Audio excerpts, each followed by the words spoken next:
All right, good morning, everyone. My name is Carson Roche. Welcome to our first ever virtual sharing circle for Indigenous knowledge holders. We're going to be focusing on strengthening a safe connection to water, and this is brought to you by the NWTRPA and the MRA.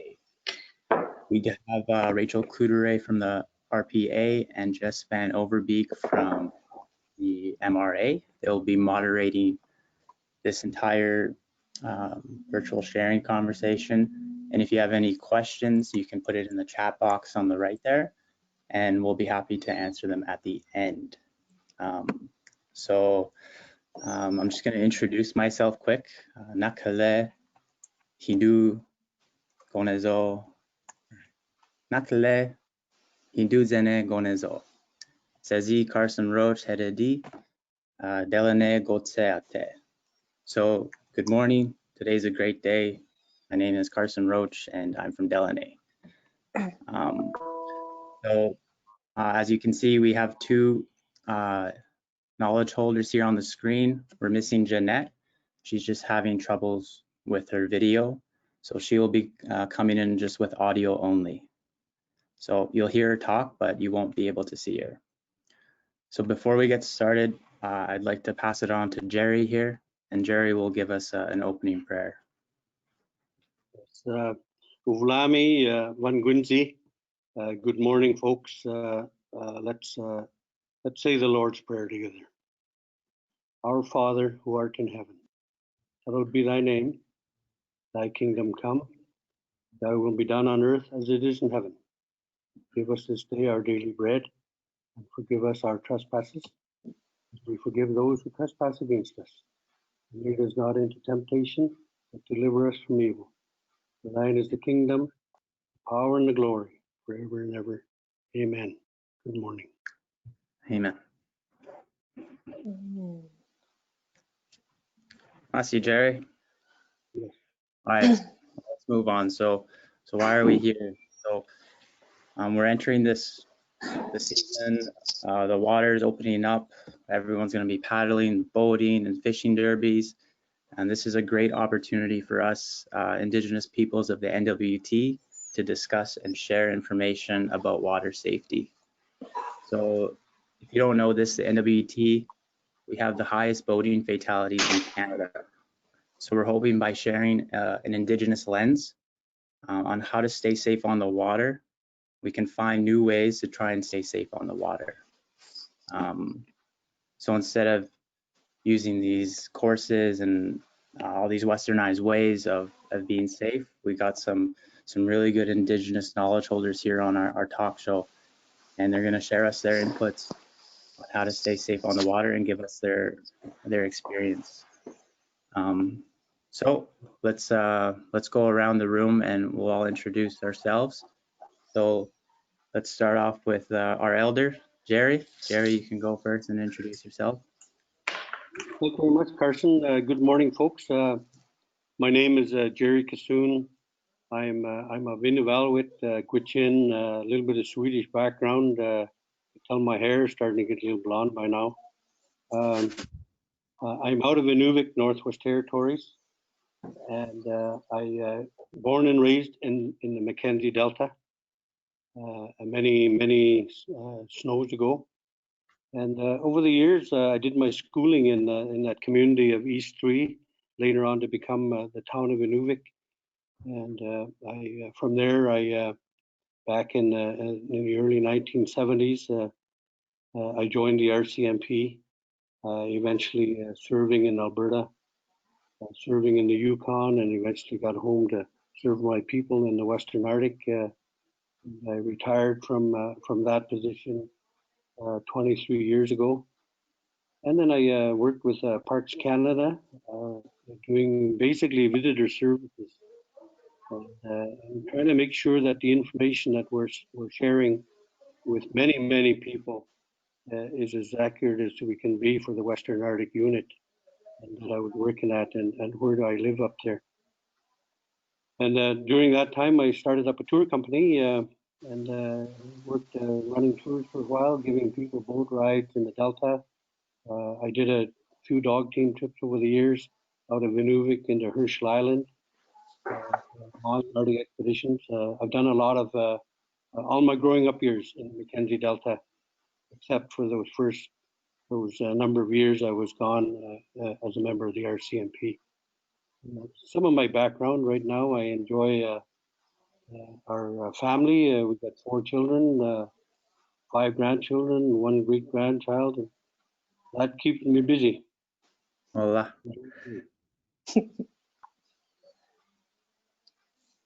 That's awesome. All right, let's go to Kristen. Good morning, everyone. Kristen Tanche, Suje, Lidakwe, Gotsea, Ate, Semo, Kathy Tanche, Uje, Seta, Gunnar Paulson, Uje. My name is Kristen Tanche. I'm from Fort Simpson, Lidakwe. My mother is Kathy Tanche and my father is Gunnar Paulson. I'm part of the Lidakwe First Nation and I currently work for Dehcho First Nations as the Regional Health and Wellness Coordinator. Prior to that, I worked in regional on-the-line programming for Dehcho First Nations. So a couple years ago, we started an annual canoe trip called Yanda Goa, which means for the future, which was bringing youth from along the Dehcho River to the annual Dehcho Assembly. And prior to that, kind of inspired by my own travels along the river system on the Dehcho, I took part in a Descente program where we paddled from Fort Providence to Fort Good Hope in about a month's time with a group of like 20 people. So since then, I've been pretty active on the water. If I'm not on the water through on-the-line programming, I'm on the water because I want to be on the water and do it on my own time. Musty? That's great. Are you doing that trip again? No, because of COVID, we've actually had to postpone our Yanda Goa trip, but I want to try to go out on the river by myself. Well, Yeah. with my family. Awesome. All right, Jeanette, you're up. I'm Jeanette Toback, Capsley. Dene from Fort Good Hope, Kashagotin.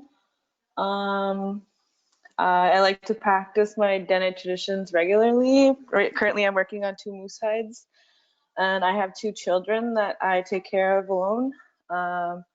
And I'm a part of the Satu Youth Network, which is how I got in touch with doing the water safety with you guys. I like to paddle in the summer and go boating, and yeah, I don't know much to say. I'm just currently just doing traditional stuff to keep myself busy during COVID.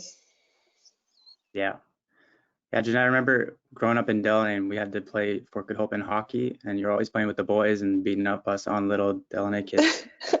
Whatever.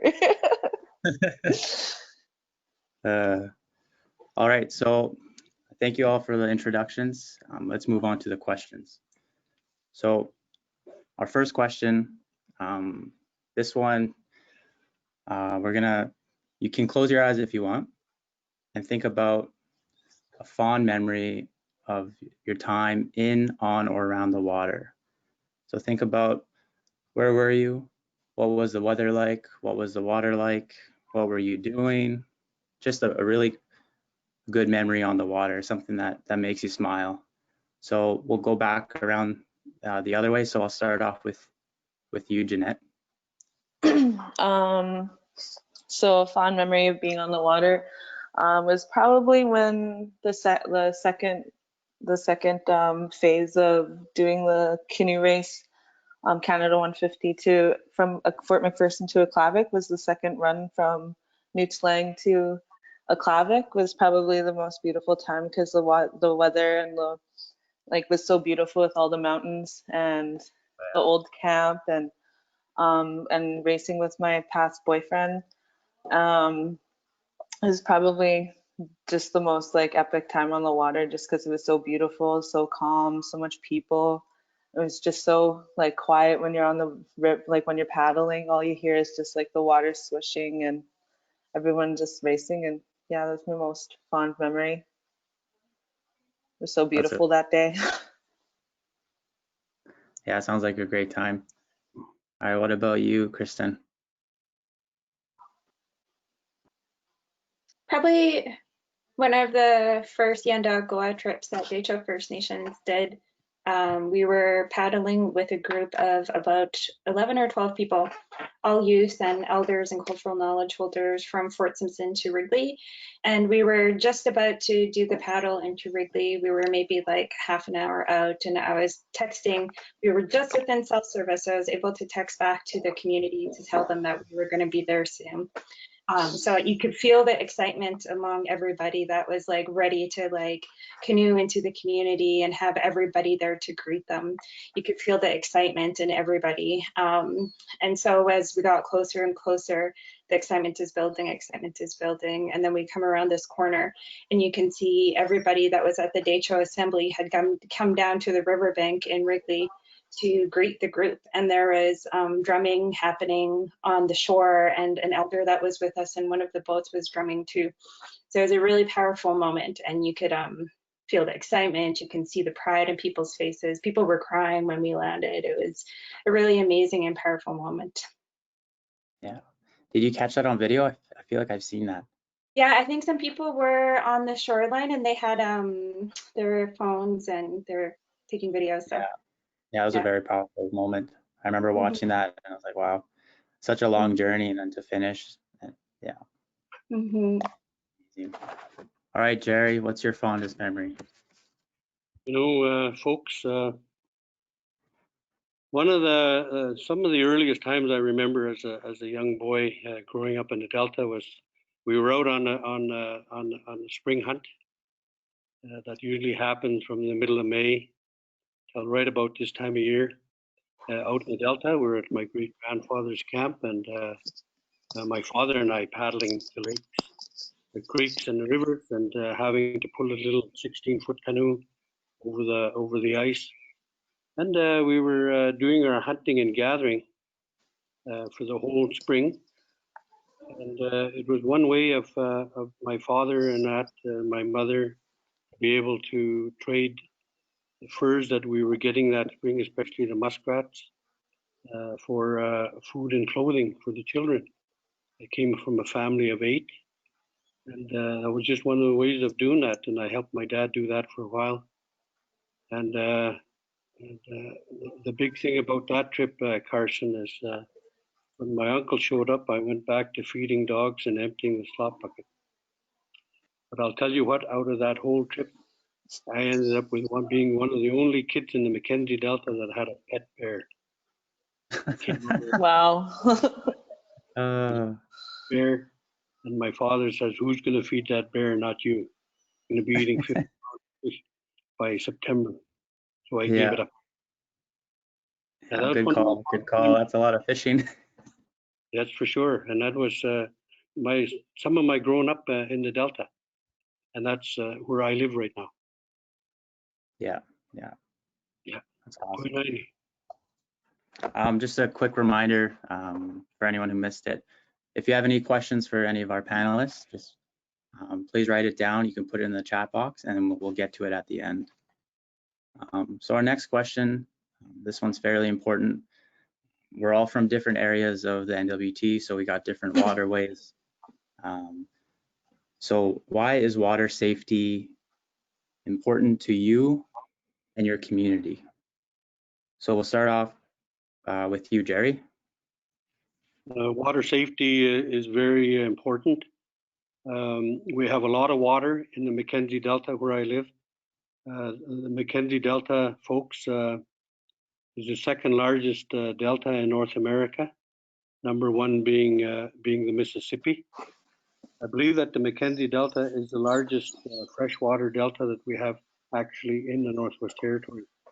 We have thousands of lakes, thousands of streams, hundreds of rivers that stretch from Point Separation to the south of us, to the Beaufort Sea, to the north and the west of us.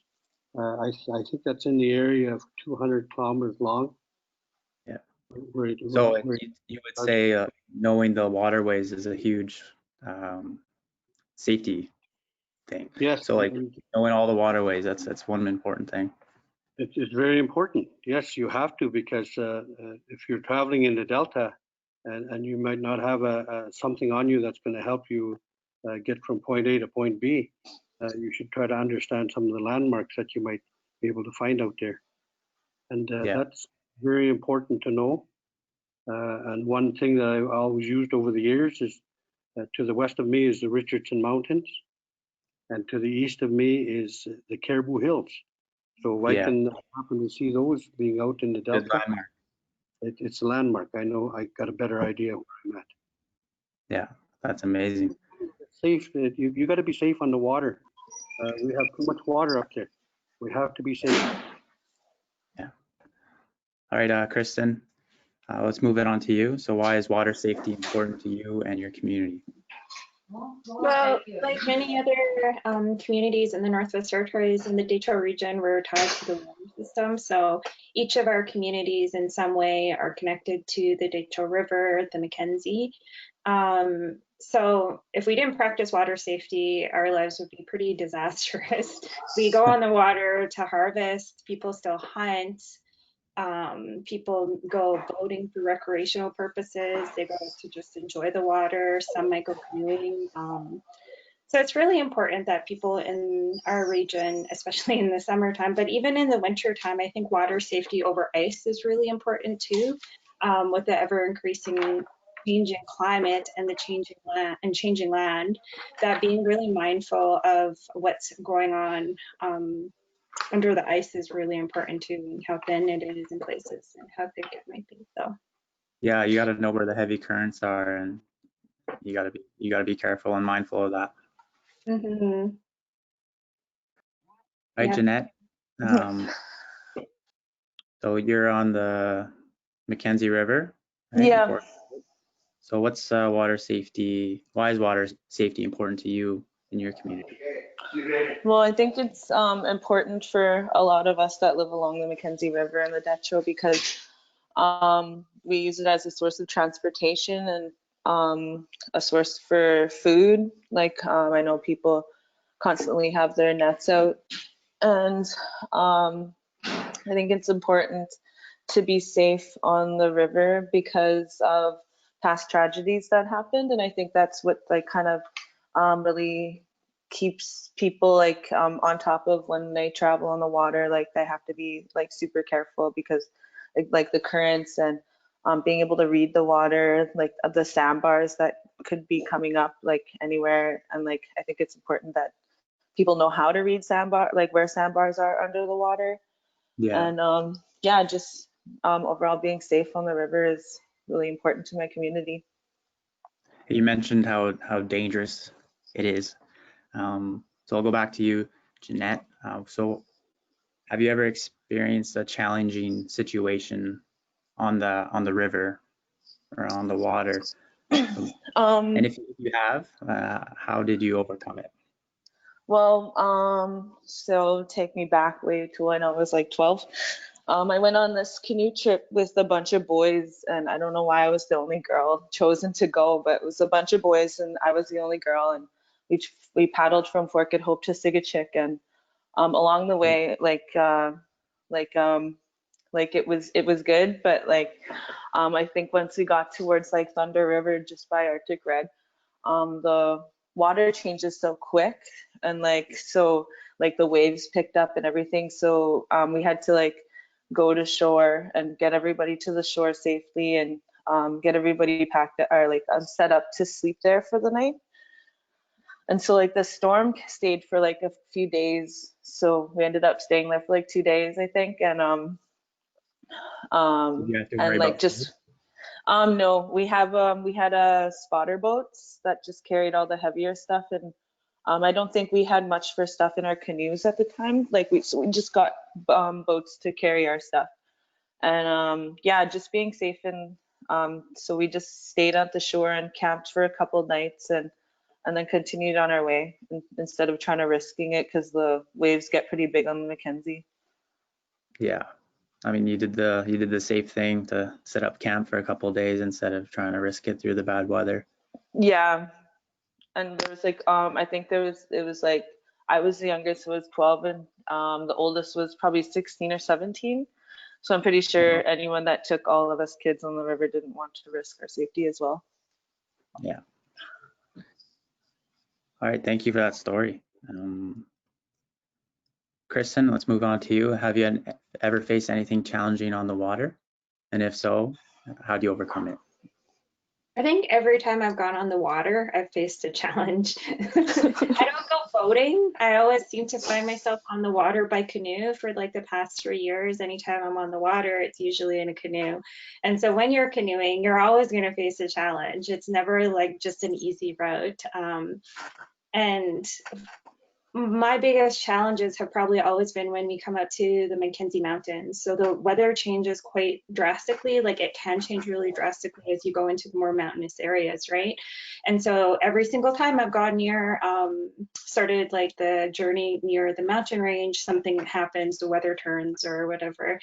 The more recent challenge was myself, my husband, and my sister and her husband were canoeing all by ourselves. First time ever canoeing and doing a long trip like that by ourselves. Without any safety boats or anything like that. And we were pretty like safe at the beginning. We're like staying close to the shore. The Decho is huge, so it can take you like from an hour to half an hour to just cross the river, depending on how big the section of the river is. And so we had decided to straight shoot it. We're like, it should be good. We're going to straight shoot it in this big section. And sure enough, the weather like came as quick as possible. Waves started to come up. It started pouring on us, and so all four of us just had to gibber to get to the shore so we could safely wait out the storm. Sounds like weather's a big issue. You're on the waters. Yeah. Yeah. All right, thank you for that. All right, Gerry, let's hear a story of a challenging situation on the water. Well, the one time we were traveling from Herschel Island back east and south towards Inuuvik, going from the island to the mainland. We left Herschel Island. The winds weren't too bad from the northwest. Traveling in a 20-foot boat with an outboard motor on it, and while we were out there, the wind picked up. And I guess the radio in the boat had quit. Didn't know that because I didn't hear anybody talking, and we had waves that were like 2 meters high for a 20-foot boat coming through that Arctic Ocean area. So I just had to play the water and work the water and get ourselves out of that. It took about 2 hours, 3 hours, working at it slowly. And working, my mother-in-law was traveling with us at the time, and just roll with the waves. They might be a little bit too big for us, but roll with them. When we got into our friend's camp at a place called Shingle Point, they said, "You made it," and they were calling you out of Herschel Island on your radio. And checked the radio, and the darn thing had quit on us. So, but we worked our way down, and we were okay. It's just one of those things. It's the water and the environment out there, folks, is the boss. My son slept through the whole thing. I think probably about 6 years old, 5 years old, on the bottom of the boat. But it's just one of those things. You always have to be so careful and try to follow the directions of the weather and so on. You don't know. It picks up so quickly. Yeah, true. Yeah, that's a big thing. Weather is a big challenge up here. Yes. All right, well, thank you for those challenging stories. We're gonna move on to our next question. So this one, we're gonna talk a little bit more about safety and preparing about going on the water. So what do you do to be safe while participating in activities in, on, or around the water? So this could be anything. So how do you deal with, or what do you do to be safe when you go on the water? So we'll go back around. We'll start off with you, Gerry. When you're out on the water, I think one of the very important things to do is try to check that weather system. Yeah. And see in the direction that you're going to be traveling to. Check the weather. I mean, if you're going to be getting some strong winds tomorrow, it might not be a good idea to leave today. And let somebody know where you're traveling to. and who's traveling with you. Always very important. I think we have to make sure that we have personal flotation devices in the boat for each and every one of them that are traveling. If you have a satellite phone, that should be operating. Some people today are using such things as the InReach and so on to help them let people know that they might be fine out there somewhere. And if there's someone out there where you're heading to, let them know that you're coming out and you want to come and visit for the day or so, or maybe you might be going hunting with them. Yeah. Let people know where you're at, and always make sure that you have enough food for your family, for yourself. You know, at one time in our little hunting bag, we used to have our knife and our salt and a bannock and some tea in a little teapot, lots of sugar. Today, we have a different world that we're looking at, and we still have to be prepared. Yeah, you mentioned some important supplies to bring, and I think the biggest one is making sure you tell someone where you're going when you're going. I believe that's very important. I think for all of us that live on this here whole Mackenzie River water system, we have a big water that we live on. Yeah. All right. So sticking with important supplies, Kristen, what do you bring? What are supplies you must have and to stay safe on the water? It really depends on what I'm going on the water to do, but like I said, I find myself always canoeing. So of course I do things like wear a life jacket. If I will always bring an InReach device. If I'm doing an on the land program, we always do like training beforehand for our participants. So all the participants will take like canoe safety type of training. And all of the things that Gerry said, like a lot of those things sometimes you think are like really self-explanatory, but when you start making a list to make sure, like I feel like you really need to make sure that A, those things are ready to go at all times if you're going on the water often, or B, that you really sit down and think about it, because you don't want to get out on the water and realize, oh my God, I'm stuck for 2 days and I don't have food, I don't have an InReach device, I didn't tell anyone where I'm going. But one of the main things that I really do before I go on the water is pay my respects. And I think that that's really important for me. And in like my culture, that we're taught that you need to make offerings to the water before you travel. You need to say a prayer. And the biggest thing is respect. You need to respect the water system that you're on. And you need to be mindful of the water too, because it's a very powerful, it's very powerful. The water, the land, everything, like Gerry was saying too, that you need to be patient, that you need to check the weather, and you need to think about that. The land is the boss. The land is going to dictate whether you're going to stay put for a few hours or if you're going to keep going. And you need to be really respectful of the land when you're on it and the water system that you're on.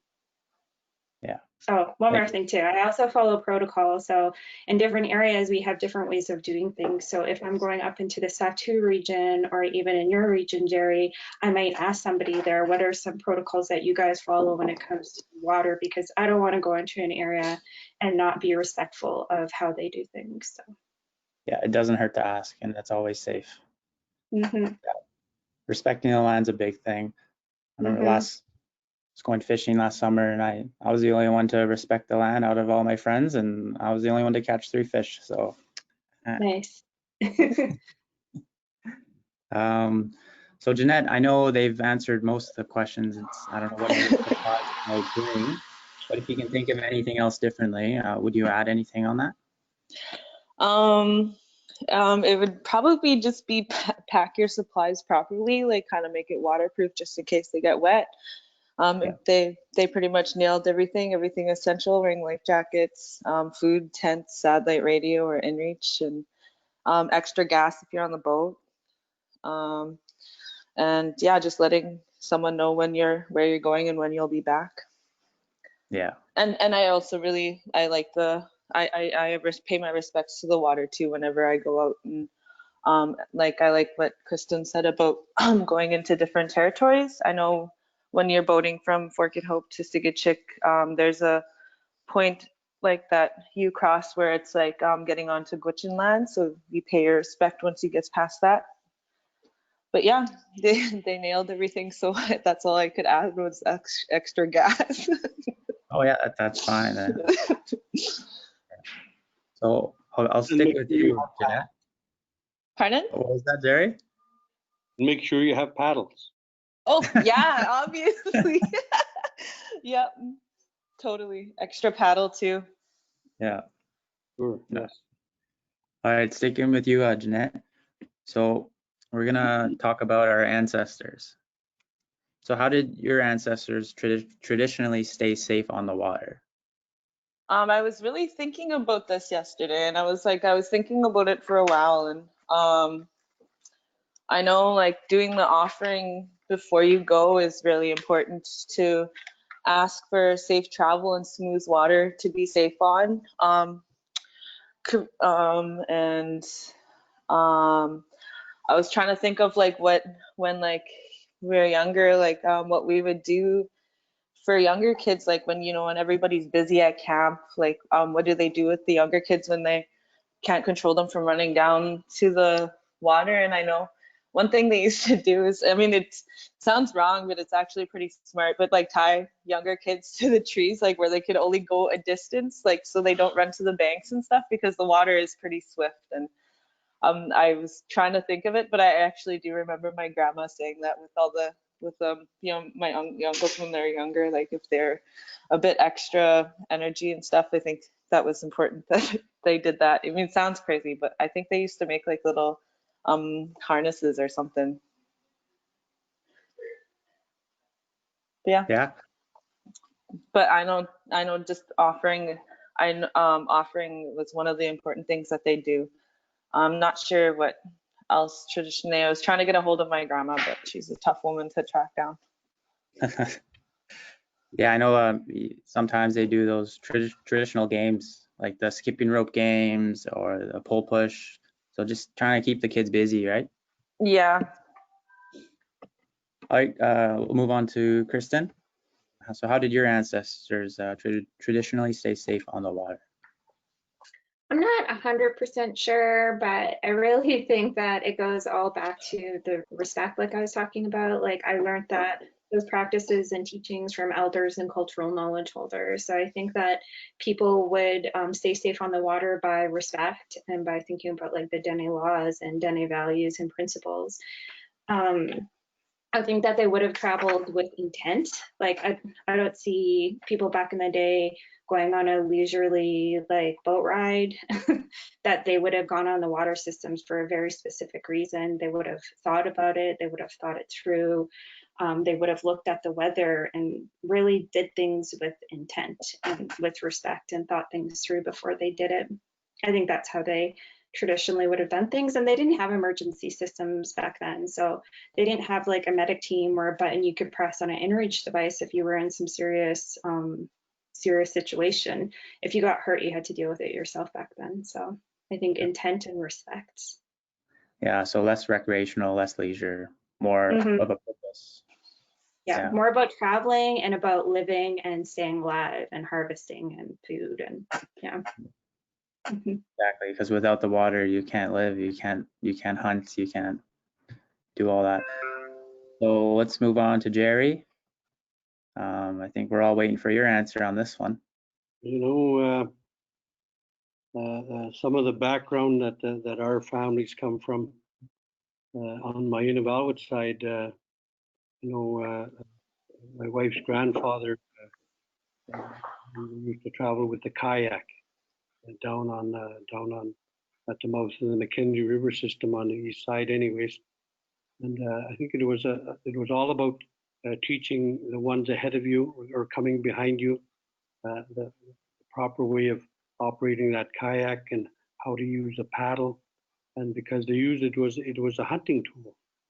The whole kayak was a hunting tool. They put the harpoon one place, and then in them days they used just harpoons. They didn't before the firearm showed up. So you had to understand what was going on and how the kayak was operating, because everything was homemade. When we go to my mother's side of the family, which is Gwich'in side of the family from Old Crow, Yukon, very similar. We have a lot of homemade canoes that they had. And there again, it was the elders teaching the ones behind water safety, how to try to be safe out there. Mind you, we didn't have any personal flotation devices. We didn't have any way of really contacting anybody. But you try to stay. I guess you try to stay within distance from your community because everybody was paddling. And, I saw that a few times. My great grandfather and them, they go up that river, very strong water in the middle, but they work on the shallows on the side with the little canoes. And they go up there and back in a couple of days later, hunting and gathering, and they might be putting 3 caribou behind them because the caribou float. They got a piece of string, and they come in and they bring the meat home, and we work with it when they bring it in. That's some of the stuff that I recall as a child, like growing up in our part of the world up here. Yeah, that's awesome. Knowing the waterways, that's very important. Very risky too, right? No life jackets, and they're probably wearing hide too, so that if it gets wet, it's really heavy. And canvas, they use canvas on their little canoes, and the Gwich'in canoes out of Old Crow were not any more than maybe 12 or 13 feet long. Really not very big.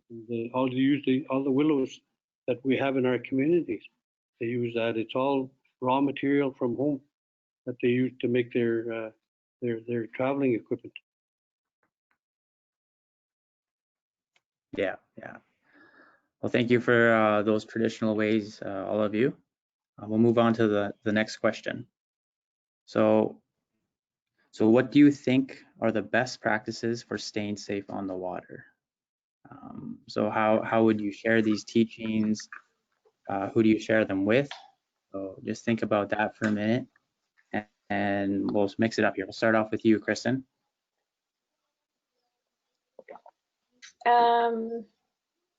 I'm going to sound like a broken record, but I'm going to say respect. I think that it all comes down to like respect, and like I was just saying, how people would go on the water with intent and really being intentional when you're going on the water. I think sometimes we might just jump on the water and be like, oh, I'll go for a quick boat ride, but like, what if something happens when you're on the boat ride? Or go for a quick canoe ride, but what if something happens when you go on that canoe ride and you don't have your PFD or anything like that? So I think being respectful and doing things with intent. Everybody has their own higher power, their own way of doing things. And something that was shared with me was we were encouraged every single day to pay our respects to the water before we got on the water. And they did it in a really respectful way. They said, like, you do it in your own way. Go off. You don't need to say it out loud. You don't need to make a big like ceremony or anything of it. You do things in your own way, and you pray to who you pray to. And I think that's really important that you do that. You pay respect to the land that you're on in the water systems. And I was gifted with these teachings from elders and cultural knowledge holders throughout my region, but also in other regions that I've been in. And I share these teachings through the on the land programs that I work in, through forums like this, and also with my family. I have a lot of nieces and nephews and sisters. And so when I'm on the water or I'm around them, we share. That's awesome. Yeah. So yeah, we're talking a lot about ways to stay safe and the importance of staying safe on the water. I'm going to go to you, Jeanette. How would you communicate all the importance on the water to our communities? I think if you're boating, weight distribution on a boat, like making sure that the boat's like evenly distributed. So like if like waves are to come and stuff, like it won't knock things around. Everyone should wear life jackets. Make sure small children are sitting with an adult. Traveling with experienced people is important. And I think sharing knowledge of any kind should be shared with anyone that goes out on the water of all ages. Yeah, trying to get your message out there any ways possible. It could be social media, it could be what we're doing right now, sharing your knowledge. So what about you, Gerry? So what are some ways you can communicate water safety to our communities in the Northwest Territories? No, I think a lot's been said now already, but Yeah. respect. We need to have respect for that water. I mean, it's our livelihood.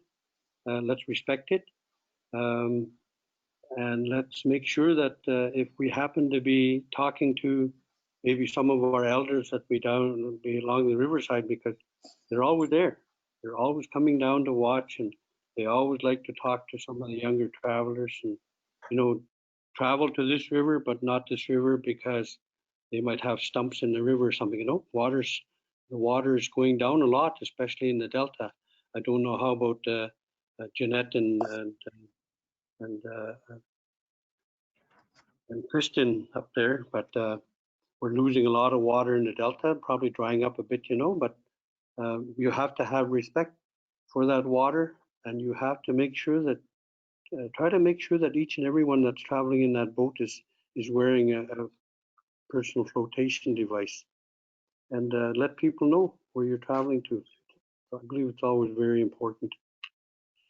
Yeah. And thank you for the information supplied earlier. Thank you. Thank you. So we're getting close to the end here. Maybe one more question each, and then we'll move on to the Q&A.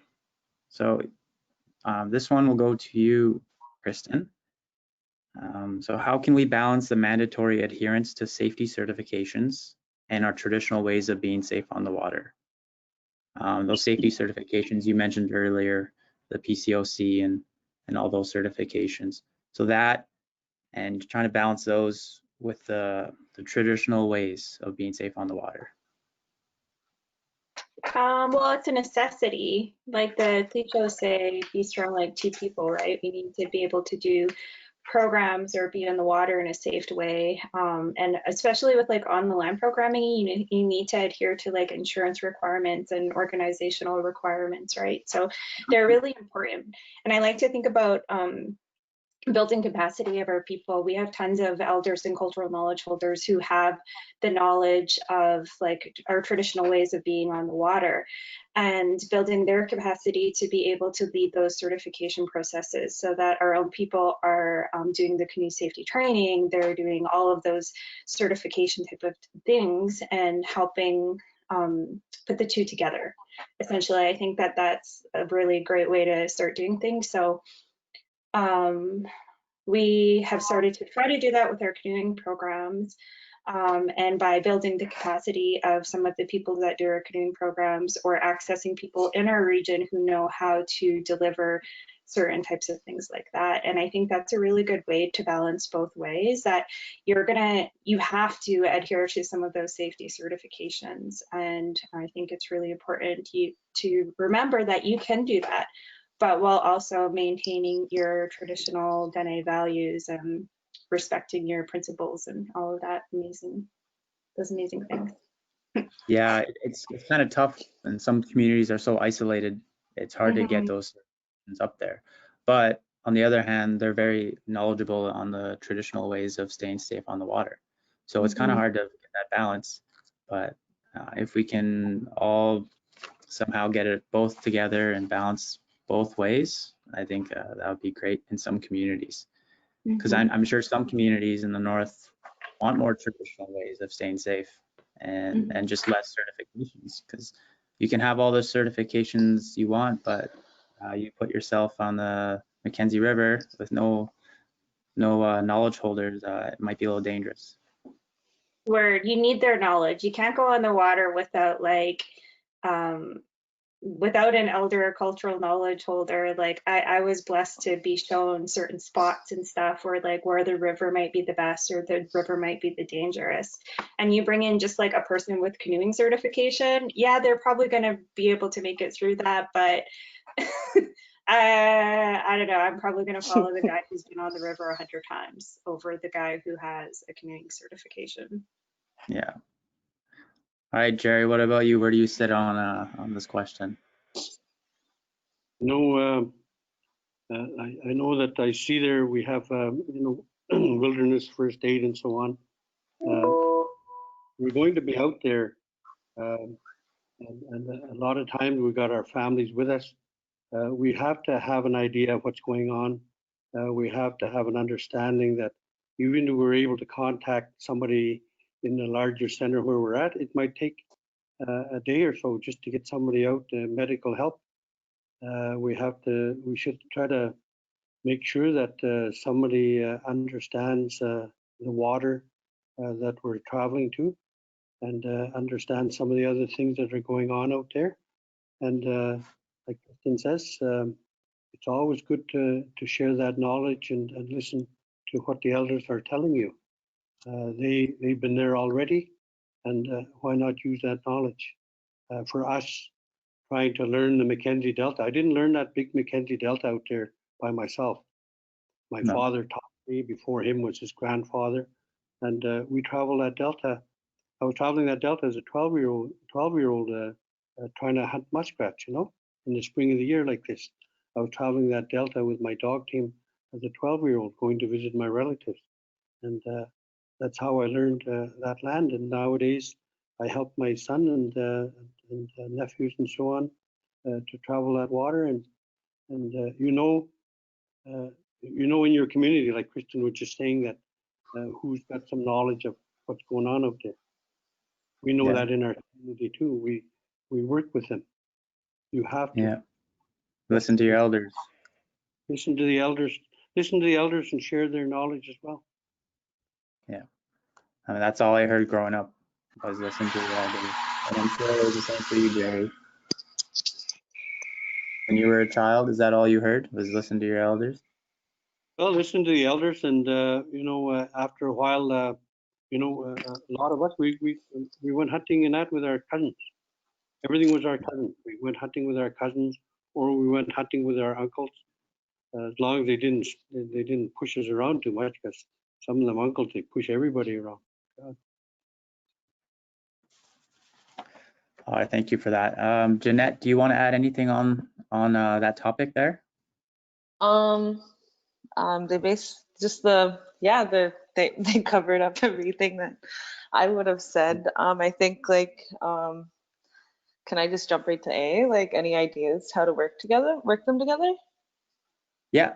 I think creating a small vessels certification course that balances traditional ways and the certification stuff, say if a person like a young man who just gets a boat, takes a small vessels course, but along with a traditional knowledge holder describing different parts of the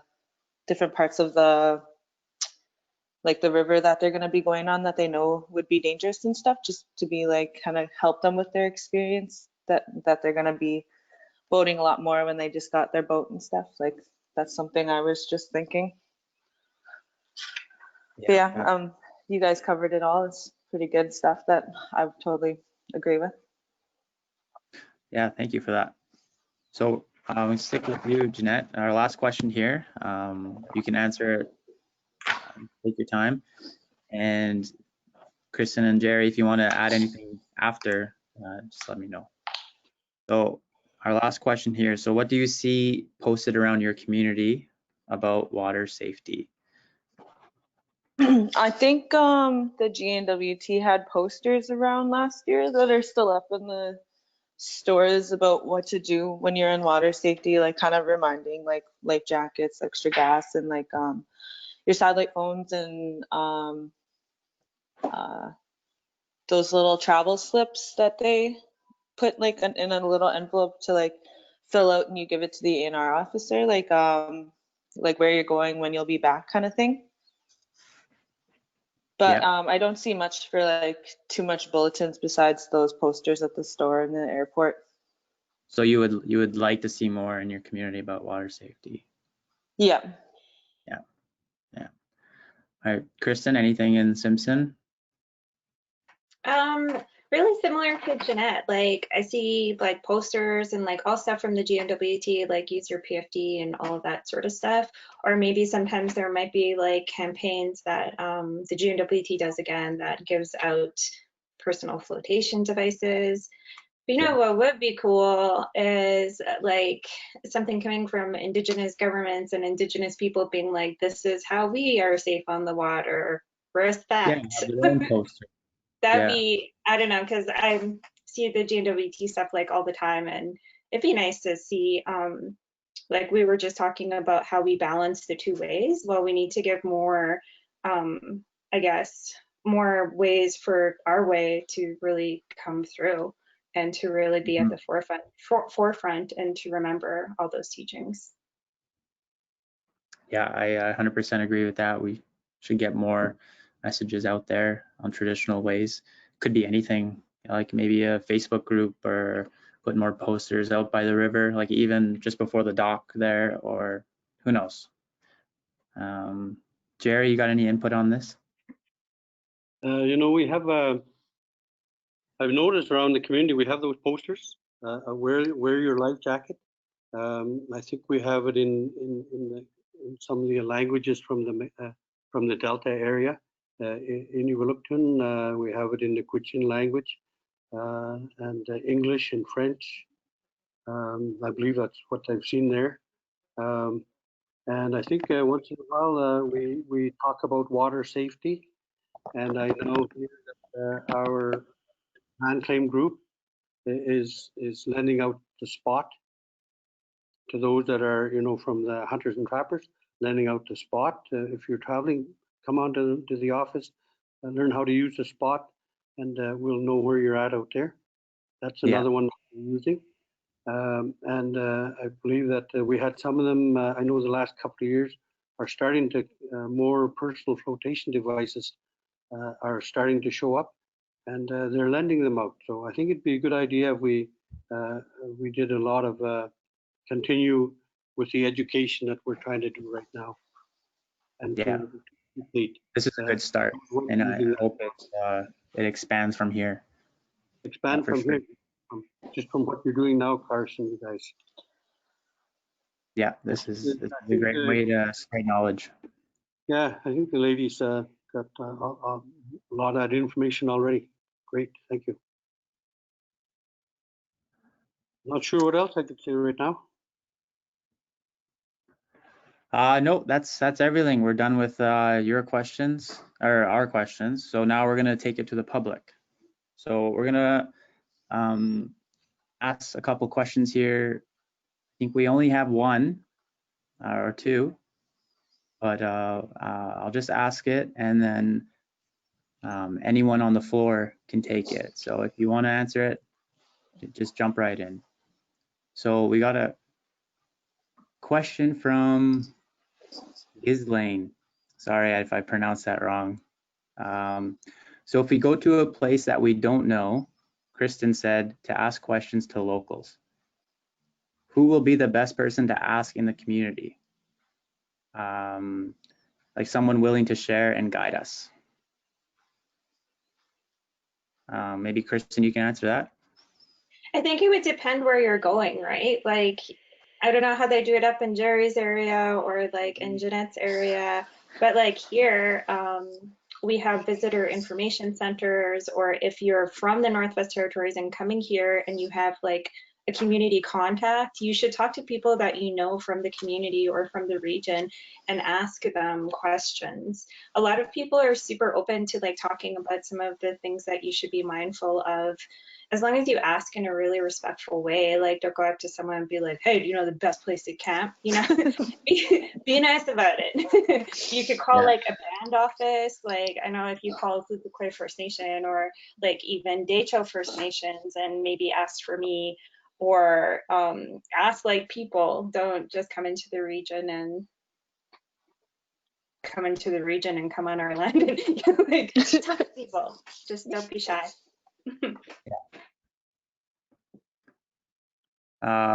Jeanette, who would you ask in Fort Good Hope? In Fort Good Hope here? Or like, Yeah. I'd probably go to my uncles, the Tobacks, Yeah. or like Lawrence Manuel, any of the Manuel guys. So if someone came into town and was asking, ran into you, that's who you would guide them to? Yeah, because like they're always out on the water, they hunt, and they're really they know the ins and outs about being on the river and where to go and what's to see and stuff. Also like the Jacksons as well.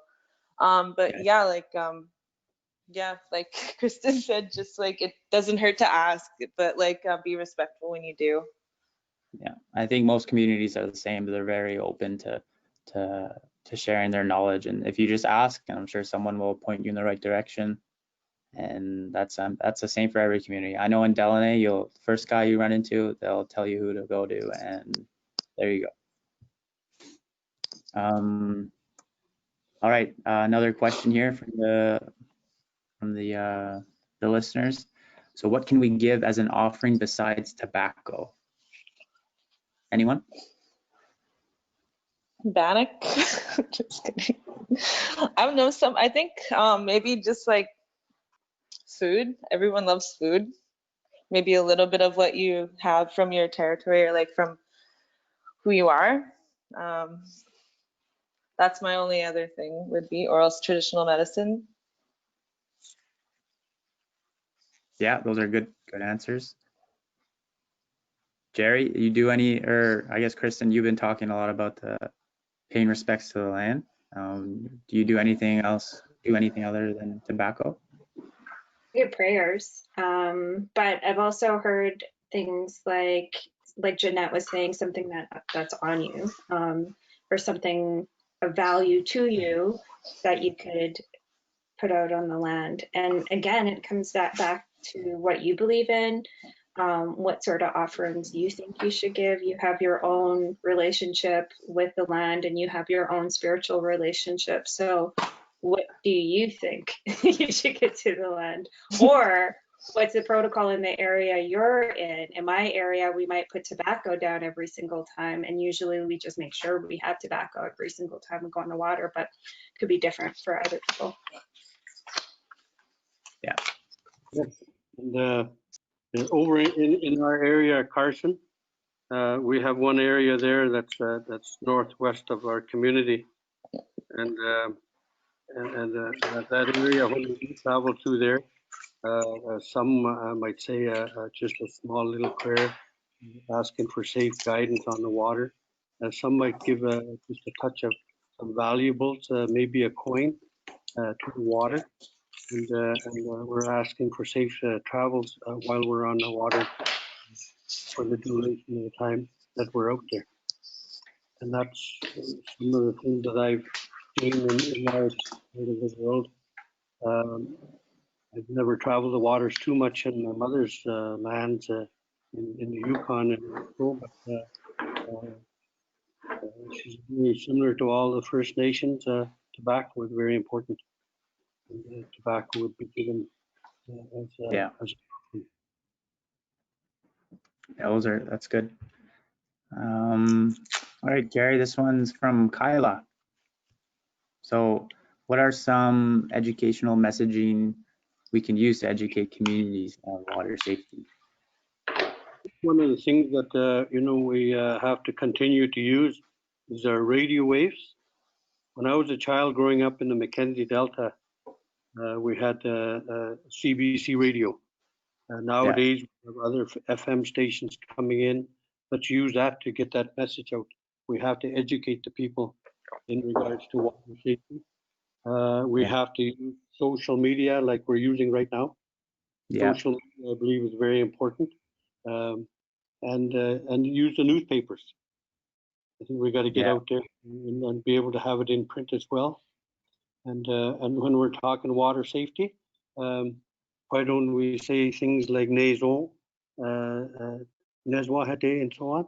Use our own language to get that message out to some of our people, because there's still many of our people that know what Kanawitwit means.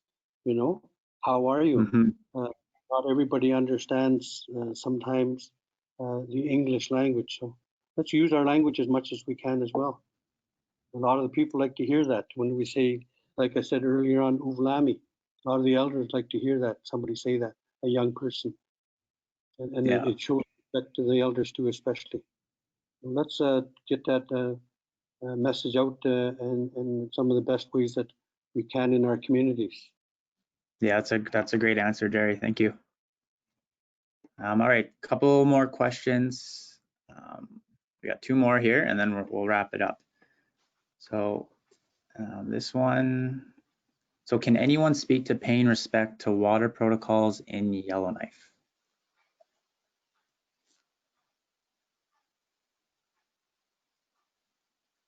Jeanette? We don't know too much, no? Yeah, I think- draw something there. I think all around, like, people have their ways of giving their offerings, but they're also similar, like prayer and offering. So I would think, like, I can't speak for them, for Yellowknife Dene themselves, but I'm pretty sure, like, it's pretty similar across, like, the board, like, being able to offer tobacco, some kind of offering, and saying a little prayer for, like, gifting water. I know when I go into different territories, like Kristen and I were saying earlier, like still paying the respect, I would think it would be still the same way. Yeah, that's a tough one. All right, last question. We'll start off with, we'll all give this an answer, and we'll start off with you, Jeanette. So what is your must-have piece of equipment? Going on. A life jacket. There you go. Kristen? I don't know. Probably a life jacket too. Like if I had to have one piece of equipment and a canoe. Actually a paddle, All right, probably. let's change the question. How about, okay, these are things you should already have, and if you don't bring it, then come on. So what's a Okay. must-have that's different from like the regular must-haves? So like your paddle, your radio, your life jacket. So it could be something maybe just a little different. Maybe a speaker so you can have some tunes while you're canoeing. Yeah, my phone would probably, so I could take pictures and stuff. Yeah. Kind of cheesy, but Yeah. No, I every time I do something adventurous, I like to bring a GoPro, and I like recording it and making little videos. So right on. that's something I'll bring every time.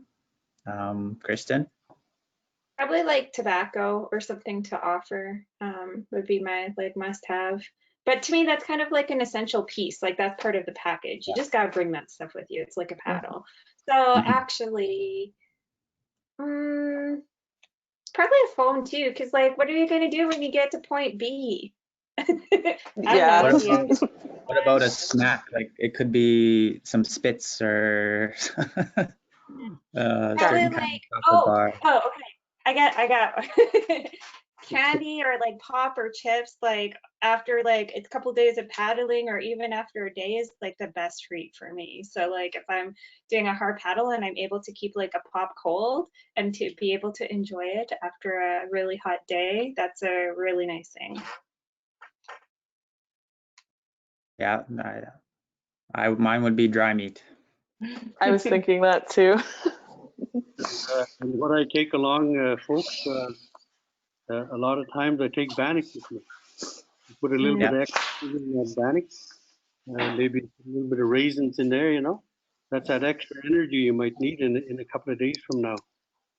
You'll have everything else that, like you were talking about, the life preservers and so on, is very important. But you know, to have some bannock along, you know, share that with people out on the trail.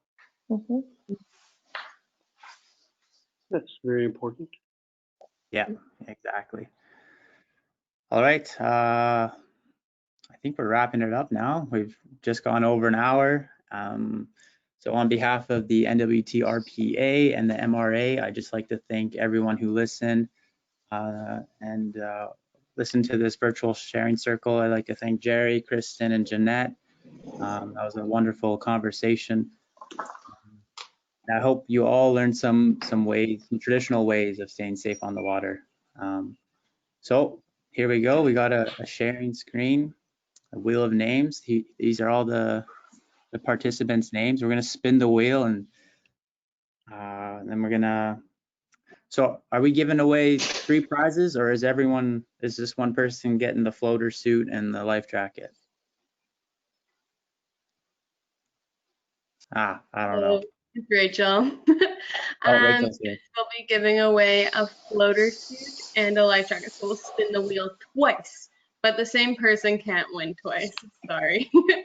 Makes sense. So I'm sharing my screen right now, and I'm just gonna spin the wheel, and we'll see what happens. Wait. I don't see my name. No, you're out. You're not part of it. Come on. I don't have one. You know Mustang floater suits. They're making floater suits for the Inuuvik in Alaska that are white in color because they hunt the bowhead whales out on the ice and everything. Part of Joanna Stewart is the winner. Sorry, Gerry. I had to cut you off there. Hey, we have a winner, Joanna. Congratulations. Okay, and our second twirly tour time.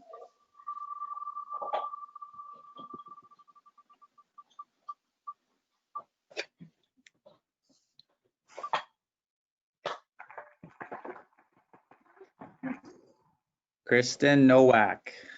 Congrats, guys. So I believe Rachel will contact you and send you your prizes. Again, thank you everyone for joining us. If you guys need more resources or a little bit more information, if anything we didn't cover, you can ask Rachel or Jess. But I just like to say Masi Cho and have a great day, everyone. Have a good day, folks. Ilani Lu. Masi Cho. Thank you.